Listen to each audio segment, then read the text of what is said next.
Friends ఎలా ఉన్నారు? Welcome to our channel. బ్లౌజ్కి షోల్డర్ జారుతుందా, బ్యాక్ లేసినట్టు ఉంటుందా, సైడ్ జాయిన్ చేసేటప్పుడు బ్యాక్ పార్ట్ పొడవు అవుతుందా? అయితే దానికి పరిష్కారం అయితే ఈ వీడియో ఒక్కసారి చూసేసేయండి. మీకు యూజ్ అయితే లైక్ చేయండి, షేర్ చేయండి, సబ్స్క్రైబ్ చేయండి, చిన్న కామెంట్ చేయండి. మనం నార్మల్గా నెక్ అయితే 5.5 ఇంచులకు పెట్టేసుకుంటాం కదా. అలాంటప్పుడు మనకు షోల్డర్ జారే ప్రాబ్లం ఎక్కువ ఉన్నప్పుడు 2.5 ఇంచులకు మాత్రమే పెట్టేసుకోండి.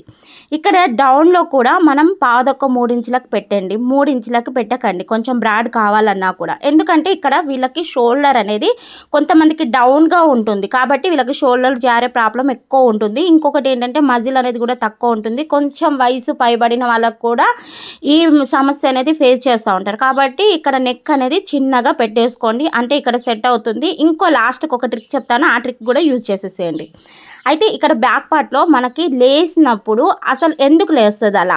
అయితే చాలామంది ఏం చేస్తారంటే బ్యాక్ పార్ట్లో ఈ డాట్ కుట్టేటప్పుడు ఏం చేస్తారంటే ఎక్కడ పడితే అక్కడ కుట్టేస్తారు. అలా కాకుండా ఈ మెజర్మెంట్ ద్వారా మెజర్ చేసేసి హాఫ్కి మిడిల్కి ఒక మార్క్ చేసేసుకోవాలి. ఇప్పుడు వీడియోలో చూపించిన విధంగా అలా మార్క్ చేసేసుకొని పొడవు వచ్చేసి 4.5 ఇంచులు పెట్టేసుకోండి మ్యాక్సిమం.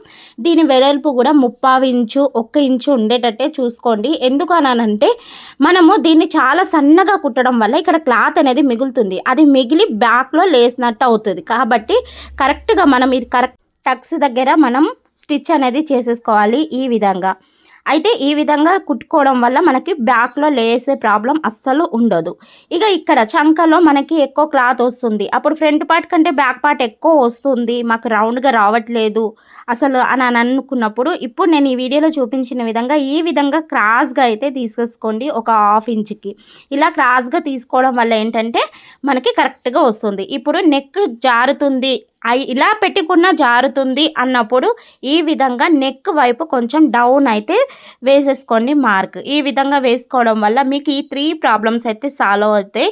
నెక్స్ట్ పార్ట్లో అయితే ఫ్రంట్ పార్ట్లో మనం ఏవేవి టిప్స్ పాటించాలి, ఆ పాటిస్తే ఏ విధంగా మనకు బ్లౌజ్ అనేది సెట్ అవుతుందో నెక్స్ట్ వీడియోలో అయితే చూపిస్తాను.